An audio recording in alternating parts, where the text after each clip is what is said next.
Welcome to the Music Nut Program. I'm John. Thank you so much for joining me today.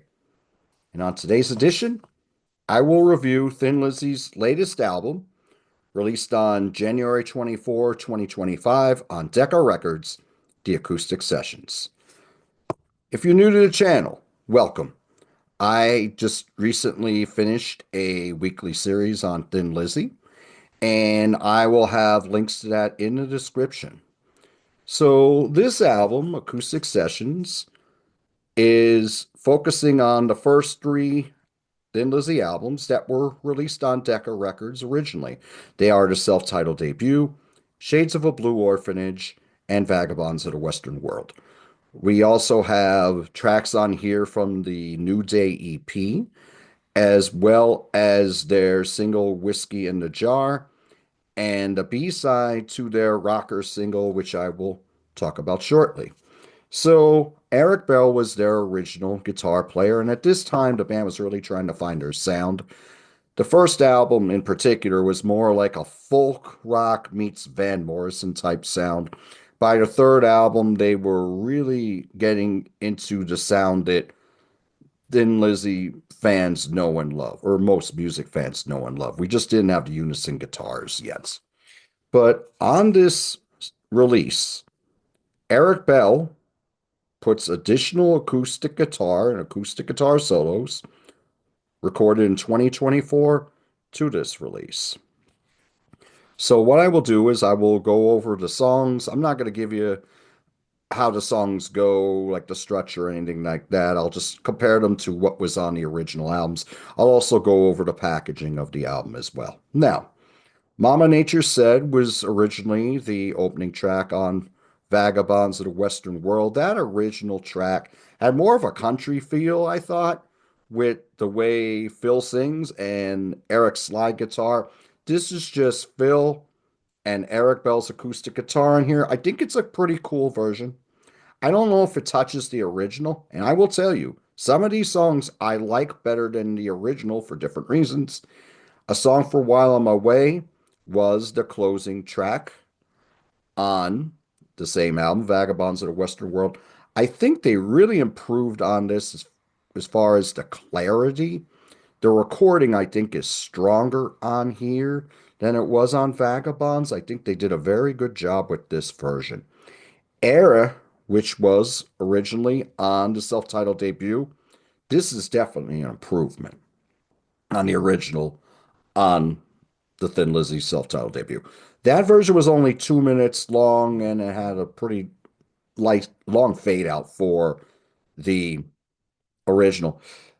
This, in its extended version, we got some excellent, very classy acoustic guitar playing here from Eric Bell. And I think this is the superior version to the original.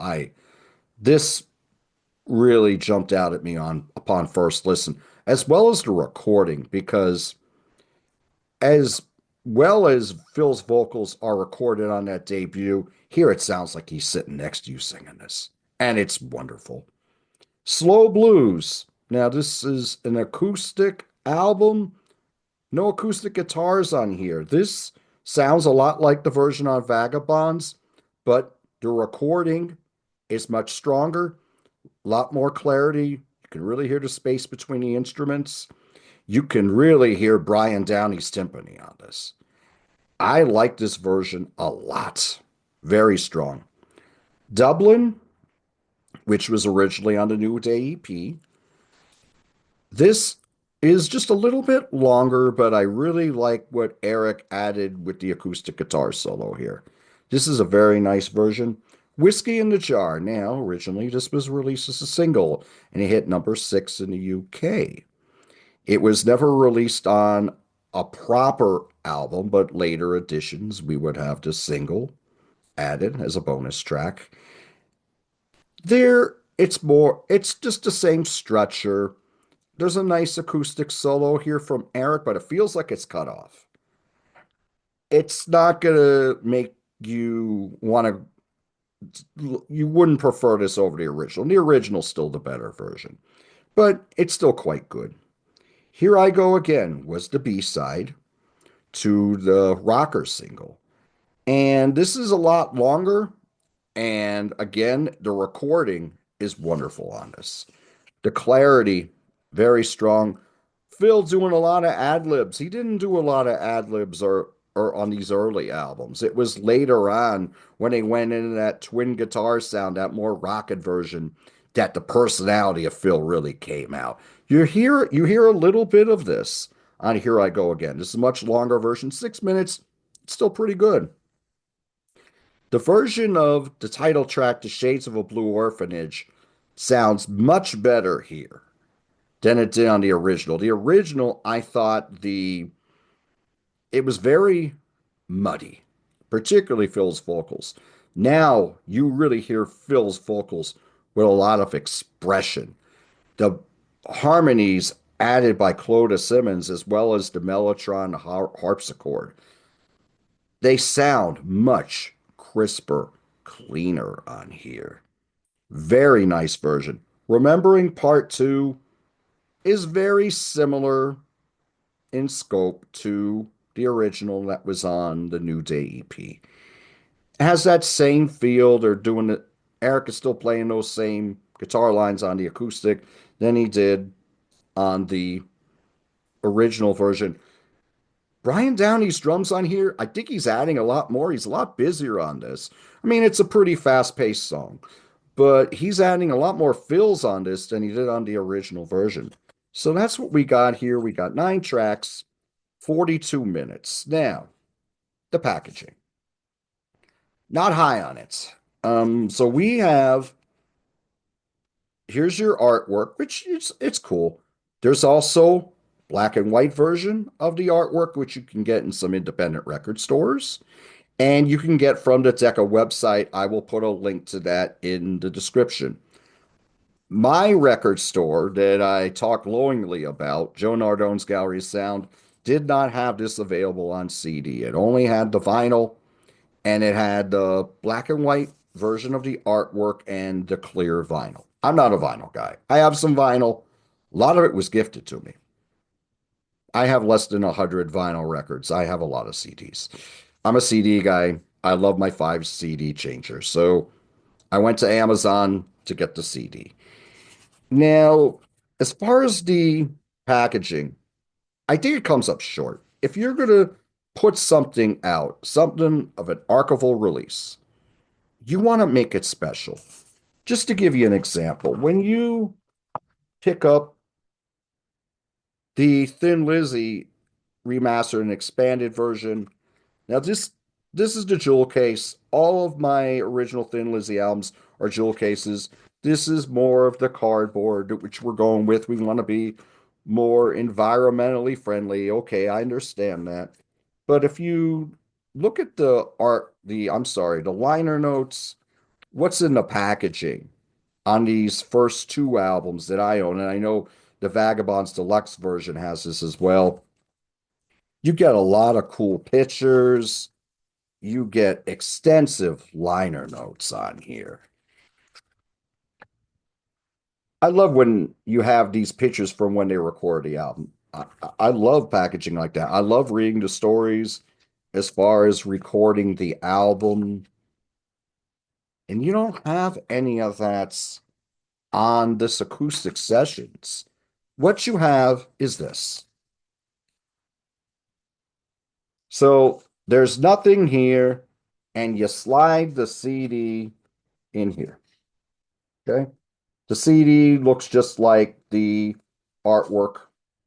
All you have here are just the credits to who played on the songs and who were the original producers, engineers, and assistants. And that's pretty much it. They could have done a better job on the packaging, in my humble opinion. What could they have improved on, you ask?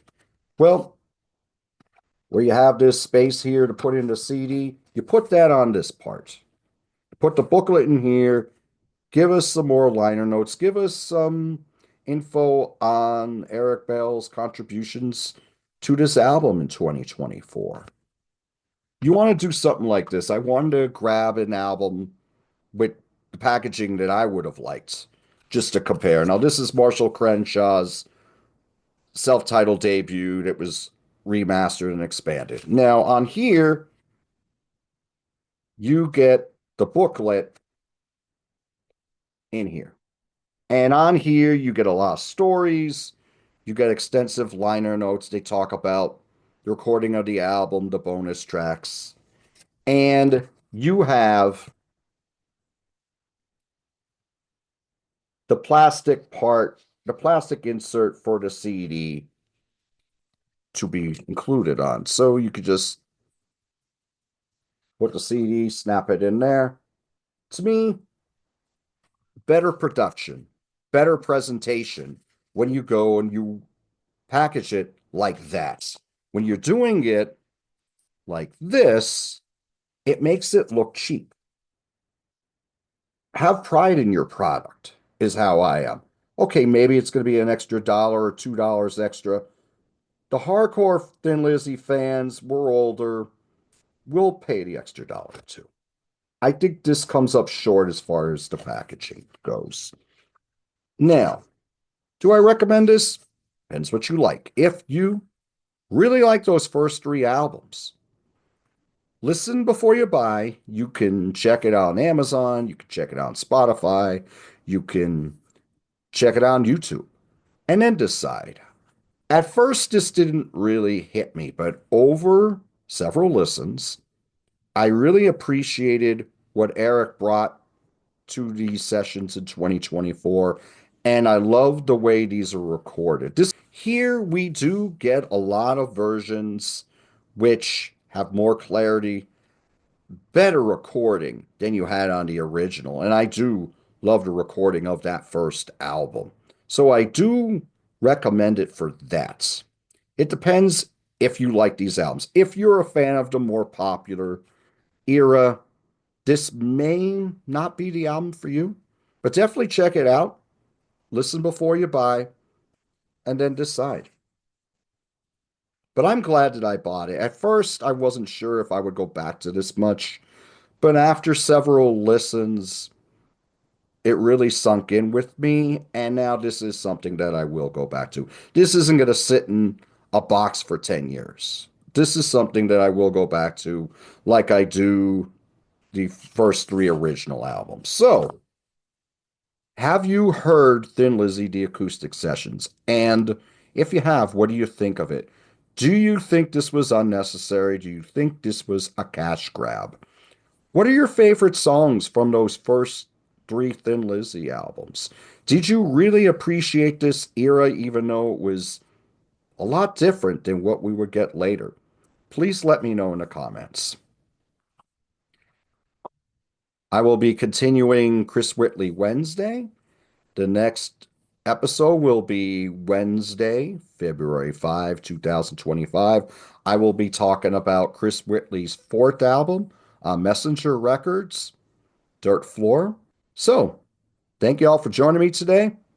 Do what you love, and I'll talk to you soon.